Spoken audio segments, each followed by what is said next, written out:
Hello world, Shelly here, and today I've got for you my January favorites. Yes, I know we are far into February, but it's taken me a minute to get around to it, but I have some favorites to share with you from January, things that I've been using on a regular basis and enjoying thoroughly. Let's kick it off with one that I found at Costco Beauty. And the Costco Beauty website is where I have found a few gems in the past. Remember that doll face lotion, the moisturizer that I thoroughly love, still love to this day? This is another find from there. It is the May Coupe Raw Sauce, and let me pull up some deets on the website. I'm actually on QVC's website because they occasionally carry it. It is available from Peach and Lily, and it is they call it a sauce. It's a toning essence. It's one of the Korean beauty brands, and it features a fluid, non-sticky texture packed with unique botanical, herbal, and floral complexes to help nourish and hydrate the skin. The essence is primarily formulated with maple tree sap. Now, I had this for a while, and I had been trying it out just here and there, and when I really fell in love with it was earlier this year. The start of the new year is when I started going pretty ham on increasing the retinols in my skincare routine. It is the dead of winter right now, so it is as dry as can possibly be. I have dry skin in the winter time, and so then I started experimenting with using this as sort of my recovery toner after I had done some brutalization to my skin the night before, and it felt so good. This is it's hydrating, it's calming, it's soothing. My skin drinks it up. Now, you can use this as a toner if you would like. It's got a slightly thicker consistency, almost like a serum. So you could use it as a serum as well if you have a toner that you like. And the way I've kind of restructured my skincare routine, I'm doing my retinols in the evenings, and in the morning I have switched my heavy duty acid toners to the morning step of my routine. So now I'm doing my heavy duty acid toner followed by this, and then I go in with the rest of my skincare serums, moisturizer, SPF, etc. And it's working really, really well. I am thoroughly enjoying it. So if you can get your hands on some May Coupe Raw Sauce, even though the name's a little bit weird, it's all good. Speaking of retinols, I got my hands on the Drunk Elephant a-passioni. I might be saying that incorrectly, but this is their 1% retinol cream with photoprotective xanthophylls, and it makes me wonder. They say that you can use this day or night, and I'm wondering, especially like the retinol strivectin SPF day cream that I've been wearing, and I keep thinking, how the heck can you wear retinols in the daytime? They work best in the darkness, but if there are ingredients that counteract the impact of light on the retinols, it would make sense that then you could use them during the daytime. You always want to SPF with any kind of exfoliants, retinols, because you're making your skin more sun sensitive. Wear your sunscreen every day no matter what, but I've only used this a few times, and I'm going to bring it into my favorites now just to have, maybe it's a early impression sort of thing that I'm doing here, but I do have a lot of experience with the Drunk Elephant brand. I use a lot of their products in my everyday skincare routine, and the first thing I noticed is that this stuff packs a punch. This is more potent than any of the over-the-counter retinols that I have tried to this point. And for that reason, I'm starting out very slowly with it. Now, simultaneously, I was able to get my hands on a tube of tretinoin, and I've just started that as well. But I'm kind of taking the approach that Angie over at Hot and Flashy recommends, and that is tretinoin 1 day a week for the first month, and then second month, if you're tolerating it fine, then go to 2 days a week, then to 3 days a week each month, build up. I'm doing it the same way with this. So I'm doing the Drunk Elephant on Tuesday nights, I'm doing the tretinoin on Saturday nights, and I am experiencing a little bit of peeling, not too bad, but this stuff, I didn't have irritation from it, but I did have some peeling pretty much after the first time I used it. So I think it is very potent. It is probably, I would say, rivaling the potency of the tretinoin that I have started as well. I've used them both 2 times now, so I'm 2 weeks into this process. So I would say if you are looking to bump up your retinols, you might look at something like this, because my skin was already very tolerant of lots of retinol products and lots of acid products. So the fact that my skin was like, oh, this stuff's strong, that surprised me because my skin can take a lot. So if you're new to retinols, I would say start very slowly. Mix this with a moisturizer once a week. Don't go straight in with it. Go watch the videos on Angie's channel on Hot and Flashy, because she goes through step by step how to acclimate your skin to products like this. But my first impression is that this stuff is pretty potent and I like it so far. Next up in my favorites, let's talk lips, shall we? I found this little brush at Sephora. It is a Sephora brand brush. It's a lip scrubber and it's got these tiny little scrubbies on one side and then these like bigger, thicker, more firm scrubbies on the other side. And it is perfect. I've been using it in combination with a coconut lip scrub, a sugar scrub from With Simplicity. This is the local vegan and cruelty-free brand here in Harrisonburg, Virginia.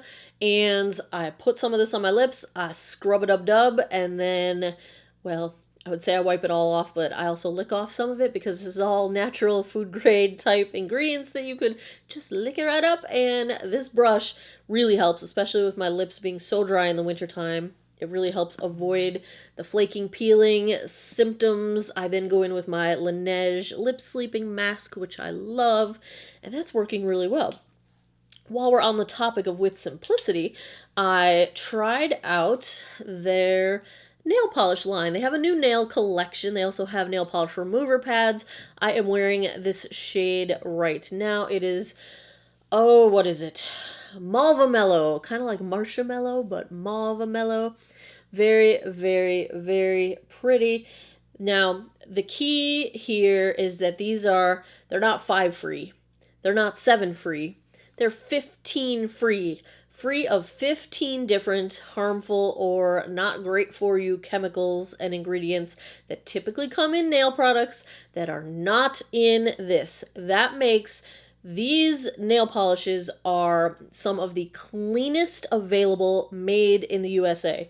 So thumbs up to the local indie brands knocking it out of the park. 15 free.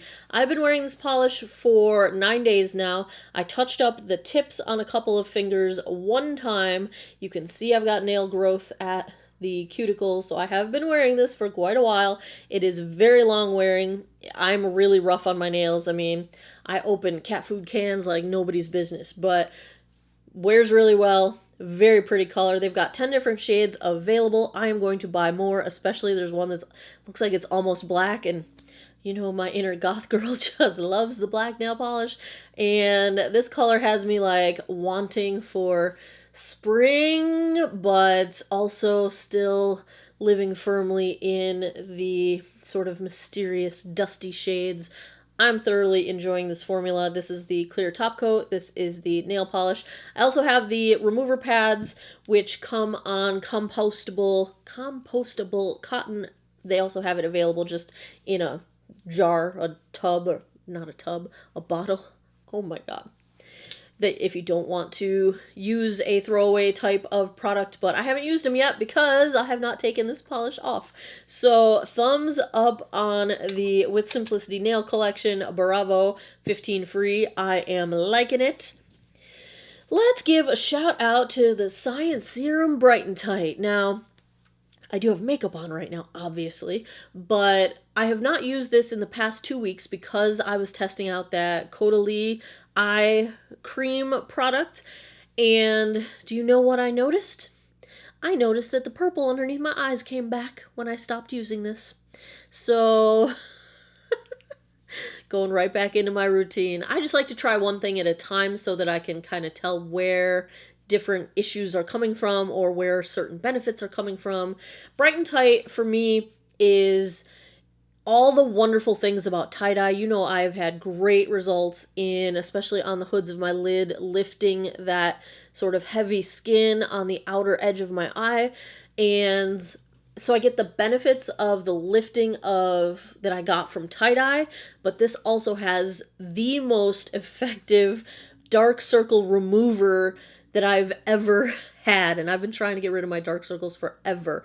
And the ingredients in it, part of it is it stimulates your body to come clean up the excess fluid and excess blood that is leaked out of capillaries underneath your eyes. So if that is what's causing your darkness, which I think that's what's causing my darkness because it seems to resolve very well with this, if that's what's causing your under eye darkness, then this is going to help to facilitate the removal of that darkness in your body. So it's working really well for me. The fact that I didn't use it for 2 weeks and now I can see my dark circles again tells me that I need to get this back into my routine, and I always intended to anyway. This was just a test of the Caudalie product, which I don't have enough experience to put the Caudalie into my favorites yet this time, but I am thoroughly enjoying it, and it's something I'm going to use in conjunction with the Science Serum. Science Serum happens as part of my skincare routine, and then the Caudalie would be like the thing I do right before I put my makeup on. You know, it's also got skincare in it, but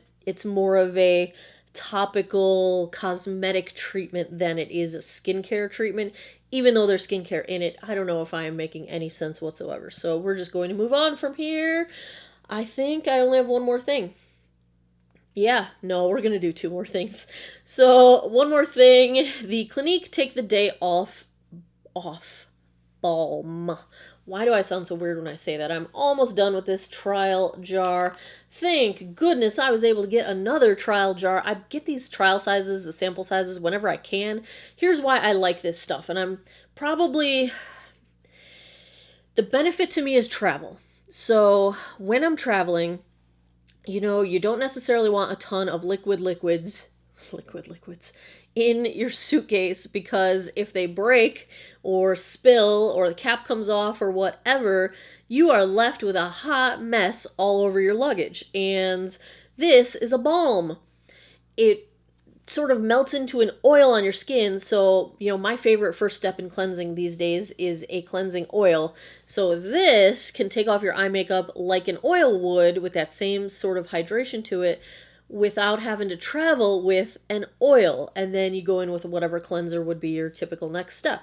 Now, would I buy the full size? Part of my appeal here is that I love that I have the tiny little sample sizes. So, I don't know. Would I buy the full size for travel? Maybe I would, and just put it into this jar. I'm going to keep this jar when it's empty and use this as travel because I really do enjoy the product. It removes my makeup just as easily as a cleansing oil. I don't think it's as cost efficient, which is why I don't think I would use it on a daily basis. I think I just prefer the format for travel, but it's a really great product. I'm thoroughly enjoying it. It works really well. I don't have to tug or rub at my eyes because that gives you more wrinkles. I don't want more wrinkles. But yeah, part of it is formula, part of it is travel size compatibility, and I'm just going to throw this one in here as a last. Oh, the Dior Skin Glow. This stuff's good. So this is shade 1CR, the one that I reviewed. It, I think, is going to be my summer shade. I went back and actually, I'm just going to, story time. So I ordered the 0N shade, which is the one shade lighter than the 1CR.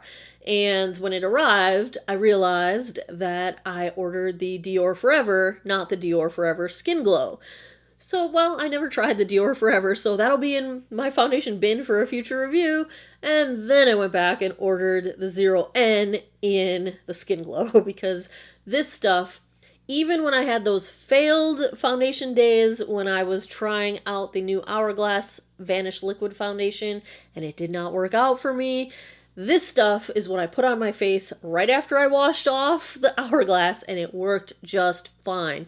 It's beautiful. It wears well. I don't think you get 24 hours out of it or anything like that, but I get a good day out of it. If I use a longer wear primer like the Tatcha Silk Canvas, I get even a little bit longer wear out of it.